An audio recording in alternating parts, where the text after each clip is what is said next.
तो थोड़ा एक पर्सपेक्टिव और लें कि जो बेंच पे बैठे हैं उनको क्या खतरा नजर आता है, क्योंकि 3 सुप्रीम कोर्ट के जजेस ने पब्लिक में आके बोला कि बहुत खतरा है।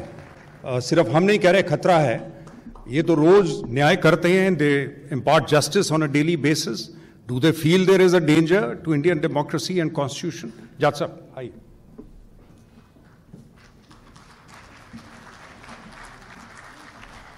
Friends, this was a surprise for me, little unexpected, because I was not prepared to speak. और मुझे पता नहीं हिंदी में मैं ठीक तरह से बोल पाऊंगा या नहीं, बट कोशिश करूंगा मैं। अब तक जहां भी हम बोलते थे तो ज़्यादा तौर पर ये तो एक लॉयर्स के सामने बोलते थे या जजेस के सामने बोलते थे, बिकॉज जुडिशियल एकेडमी में जजेस की भी ट्रेनिंग होती है। तो कॉन्स्टिट्यूशन पर उस वक्त जो हम बोलते थे वो शायद इतने आज नहीं बोल सकते यहाँ। लेकिन एक बात है कि जो बदल हुए हैं लास्ट 4 साल में, काफ़ी बदल हुए हैं, वो बहुत बुरे बदल हुए हैं, ये मैंने महसूस किया है। अभी मुझे रिटायर होके 1 साल से ज़्यादा हो गया, उसके पहले 3 साल मैं जुडिशरी में था जबकि ये नया गवर्नमेंट आया। मैं यहाँ बड़े बड़े नेता है, उनकी माफ़ी मांग के मैं ये कहूँगा कि मुझे एग्जीक्यूटिव गवर्नमेंट के बारे में कभी प्यार लगा नहीं। मैं 30 साल जज था, तो कोई भी एग्जीक्यूटिव गवर्नमेंट था तो फ्रिक्शन आती है, और ये हमने अपने डेमोक्रेसी में ये एक्सपेक्टेड है, क्योंकि जुडिशियरी इंडिपेंडेंट है और independence of judiciary is a fundamental feature of our constitution. तो काफ़ी बार ऐसा होता था कि गवर्नमेंट पॉलिसीज के अगेंस्ट हम डिसाइड करते थे। जैसे मैंने कहा 30 साल हम जज थे, काफ़ी डिसीजंस गवर्नमेंट को पसंद नहीं आते, लेकिन मैंने ये देखा कि बड़े लीडर कभी ये जज को आइडेंटिफाई नहीं करते थे कि ये हमारा दुश्मन है। ऐसा नहीं होता था। एग्जीक्यूटिव गवर्नमेंट वो एक पार्ट एक समझ लेती थी कि भाई ठीक है, इंडिपेंडेंट जुडिशियरी है, ये हमारे जैसा फैसला नहीं हुआ, हम आगे जाएंगे, सुप्रीम कोर्ट में जाएंगे, बड़े वकील करेंगे, कुछ आर्ग्यूमेंट्स करेंगे। लेकिन जो ब्रो बीटिंग की जो सिस्टम थी, उनको दबाने का या उनको आइडेंटिफाई करना कि भाई ये जज खराब है, इसने ऐसा ऐसा फैसला दिया था, तो ऐसे करके ऐसे केसेस मैंने नोटिस किए हैं कि जजेस को समय पर प्रमोशन नहीं देना, उनकी जब जरूरत नहीं है बगैर वजह ट्रांसफर्स करना, ये सब टैक्टिक्स पहले गवर्नमेंट में नहीं होते थे। मैं फिर से बोलता हूं कि शायद गवर्नमेंट, एग्जीक्यूटिव गवर्नमेंट के निकष अलग होते हैं, तो काफी बार उन्हें भी ये पसंद नहीं आते judgements.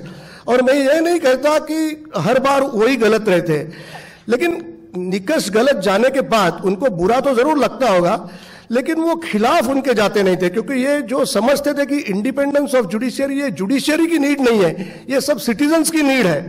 Independence of judiciary is not a concept which is design to protect the जजेस और टू एनहांस देयर इमेज।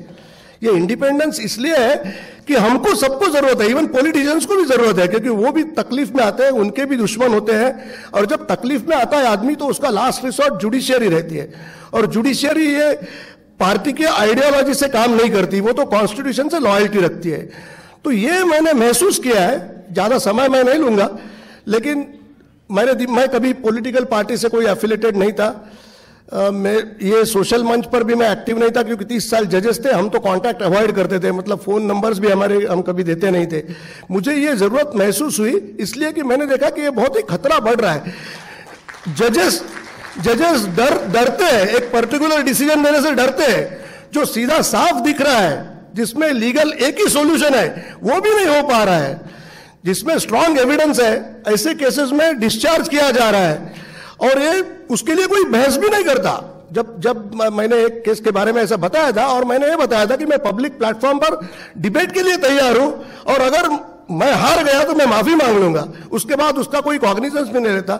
इतना सब होने के बाद सब लोग डरे हुए हैं, प्रेस वाले भी डरे हुए हैं। मुझे कुछ लोगों ने जब कुछ मैंने ऐसे स्टेटमेंट्स किए थे, तो प्रेजेंट गवर्नमेंट के कुछ लोगों के खिलाफ थे वो, तो मुझे कॉर्नर करने के लिए उन्होंने मेरे इंटरव्यूज लिए, तो मैंने सही जवाब देने के बाद उन्होंने पब्लिश ही नहीं किया। फिर बाद में वो रिपोर्टर ने खुद मुझे बोला कि सर वो आपने जो जवाब दिए थे हमारे एडिटर ने मना कर दिया। तो ये जो बातें हो रही है, मैं बहुत सब बातें अभी यहाँ हम लोग यशवंत सिन्हा जी को सुनेंगे, बड़े बड़े लीडर्स हैं, उनका एक्सपीरियंस सोशल इसमें मुझसे कई ज़्यादा है, उनको बोलने का ज़्यादा अधिकार है क्योंकि आप लोगों को, समाज को वो ज़्यादा जानते हैं शायद। लेकिन ये बात है, ये मैंने दिल से फील की है कि there is a difference between जो पहले होता था और अब हो रहा है। 4 साल में एक दहशत जैसी पैदा हो गई है। ऐसे नहीं थी कि पहले हमारे समाज में भेद नहीं था, मैंने देखा है अनफॉर्चुनेटली कास्ट, कम्युनिटी, ये इनजस्टिस, ये बायसेस तो पहले से थे, ये मैं इनको नहीं एट्रीब्यूट करूंगा। लेकिन मैं एट्रीब्यूट क्या करता हूं कि ये जो शक्तियां थी ये पहले डरती थी, अभी उनमें उन्माद आ गया है, एक जोश आ गया है, और अभी वो ओपनली वो सब करने की हिम्मत रखते हैं, कुछ भी बोलते हैं। और 1-2 बार ऐसा हुआ था कि ये मतलब कुछ एक काऊ तो हम लोग सब प्रोटेक्ट करते हैं, मानते हैं, काऊ पवित्र होती है हिंदुओं के लिए। एक बार ऐसा हुआ था कि गाय को छुड़ाने के लिए उन्होंने आदमी पर जानलेवा हमला किया था। तो मेरा जजमेंट, मेरे सामने वो मैटर आई थी, तो हमने इतना लिखा उसमें कि भाई ह्यूमन बीइंग, आदमी की जान की कीमत ज्यादा है। आप उसको प्राणी को छुड़ाने के लिए आप ये नहीं कर सकते कि आदमी की जान जा सके उसमें, बाकी आप प्रोटेक्शन कर सकते हैं। तो वो थोड़ा प्रेस में पब्लिश हो रहा था। मुझे बाद में अचरज ये हुआ कि उसमें बहुत, ये इतने सादे सेंटेंस से भी बहुत लोग नाराज हो गए जो रूलिंग पार्टी के थे। उनके हिसाब से ये कहना गलत है, मुझे कुछ गलत नहीं लगता। मैं ऐसे समझता हूं कि लॉज और ये दुनिया है, इसमें आदमी का रोल ज्यादा इंपॉर्टेंट है। आप आदमी को मार रहे हैं ये कहने के लिए कि हमारे फीलिंग्स हर्ट हुए, और उसको बचाने के लिए हमको अगर आदमी को मारना पड़ता है तो हम वो करेंगे। इस टाइप के विचार ओपनली अब जब बोल रहे हैं, तो मैंने जो ये राष्ट्रमंच जो है, ये मैं बहुत ही समझता हूं कि ये बहुत अप्रोप्रिएट टाइम पे ये मूवमेंट चालू हो गई है। इसमें किसी पार्टी, पर्टिकुलर पार्टी की आइडियोलॉजी की बात नहीं है।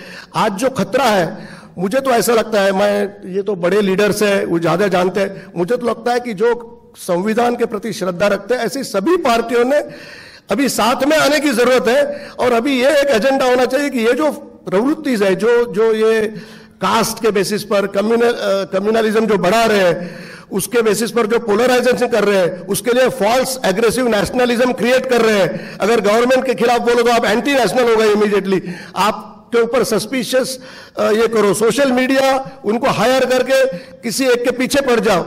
ये जो सब टेंडेंसीज है, इससे डेमोक्रेसी बहुत खतरे में आ गई है, रूल ऑफ लॉ खतरे में आ गए।